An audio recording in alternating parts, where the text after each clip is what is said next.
Today we're going to cover in this video how to start a peer support program.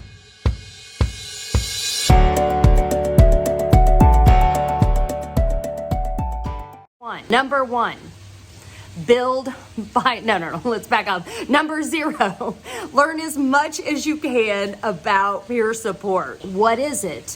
Why is it? How is it? Check out my article on the what, how, and why of peer support. What is the goal of it? What is the role of peer support? If you have a CISM team or a critical incident stress management team or a crisis response team, those are all different from peer support. And your leaders have every right to ask, what is the difference? And it's up to us to be able to say, here's the difference. Check out my top FAQs, frequently asked questions, top FAQs that leaders often ask for answers to the questions that they will likely ask you. Number one, then in that case, if that's 0, then 1 is then deliver that information. That's what we call build buy-in.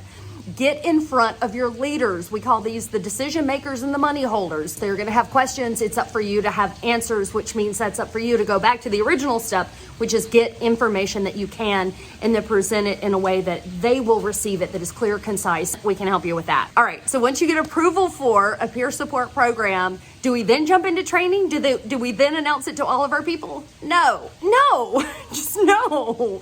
The next thing you do is you start drafting a policy. Programs do not exist unless they are written down. Do not take shortcuts. If you start taking shortcuts in the beginning while you're trying to build this program, it will end up like trying to build a house.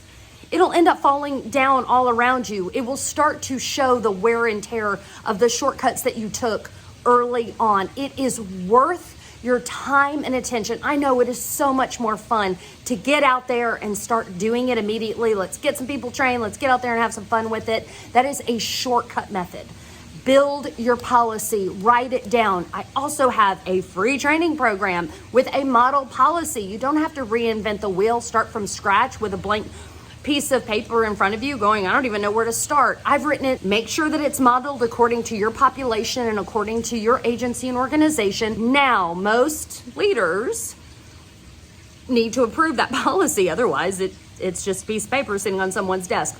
While your policy is being reviewed, now start your recruiting. So, how to start a program, learn as much as you can.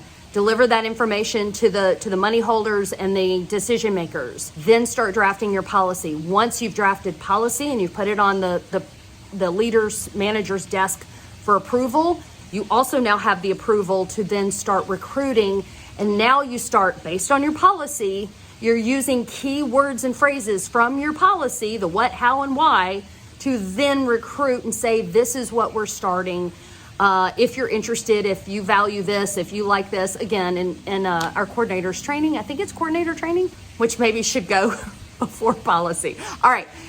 Learn as much as you can about peer support. Present it to your leaders. They say yes. Then take our coordinator training, which you'll learn the rest of all of this about recruiting, vetting, selecting, applications, how to draft policy. Then you draft your policy. Then you put it on their desk, and then you go back and you start recruiting with everyone else.